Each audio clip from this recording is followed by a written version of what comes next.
Hello everyone, अनमोल story junction में आपका स्वागत है। आज की कहानी है रेपेंजल और जादूगरनी की कहानी, जिसका ये लास्ट पार्ट है। अगर आपको ये कहानी पसंद आती तो प्लीज़ इस चैनल को लाइक कीजिए, शेयर कीजिए और सब्सक्राइब कीजिए। अब आगे। तब रेपेंजल ने राजकुमार को सुझाव दिया कि वह उसके लिए रेशम के धागे लेकर आए, जिससे वह यहाँ से नीचे उतरने के लिए सीढ़ी बना लेगी। अब राजकुमार रोज रेशम के धागे लाने लगा और रेपेंजल उससे सीढ़ियां बुनने लगी। इसी बीच रेपेंजल के गर्भवती होने के कारण वह जल्द से जल्द उस मीनार से बाहर निकलना चाहती थी। एक दिन रेपेंजल को खाना देकर जाने के बाद बूढ़ी जादूगरनी डेम गोथेल ने राजकुमार को मीनार पर चढ़ते हुए देख लिया। वह बहुत ही क्रोधित हुई और क्रोध में उसने रेपेंजल के बाल काट दिए और उसे रेगिस्तान में छोड़ दिया। रोजाना की तरह शाम को जब राजकुमार रेपेंजल से मिलने आया और मीनार के नीचे से चिल्लाया, रेपेंजल बाल छोड़ो। जादूगरनी डेम गोथेल ने रेपेंजल के बाल नीचे लटका दिए। राजकुमार जब उसे पकड़कर मीनार पर पहुंचा तो बूढ़ी जादूगरनी डेम गोथेल को देखकर चौंक गया। उसके रेपेंजल के बारे में उससे पूछा। डेम गोथेल बोली, अब तो तुम्हें कभी नहीं मिलेगी। और ऐसा कहकर उसने राजकुमार को मीनार से धक्का दे दिया। कटीली झाड़ियों में गिरने के कारण उसकी दोनों आंखें चली गई और उसे दिखाई देना बंद हो गया।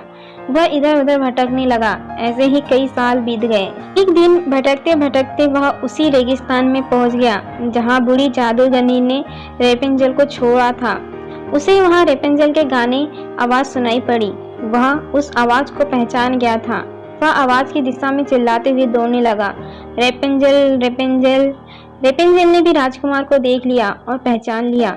यहाँ दोनों की मुलाकात हुई। राजकुमार की हालत देखकर रेपेंजल रोने लगी। उसके आंसू जब राजकुमार की आंखों में गिरे तो राजकुमार की आंखें ठीक हो गई।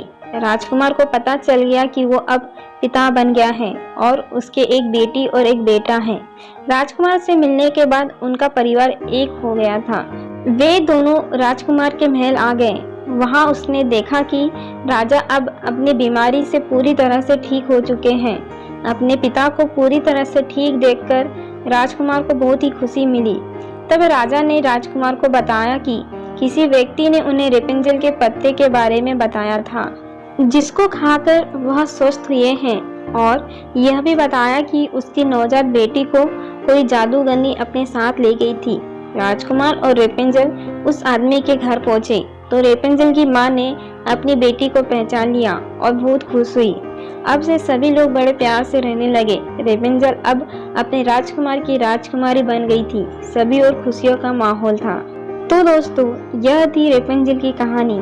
इसमें हमने जाना कि कैसे रेपेंजल अपने माँ बाप एवं अपने राजकुमार से मिलकर खुशी से रहने लगी।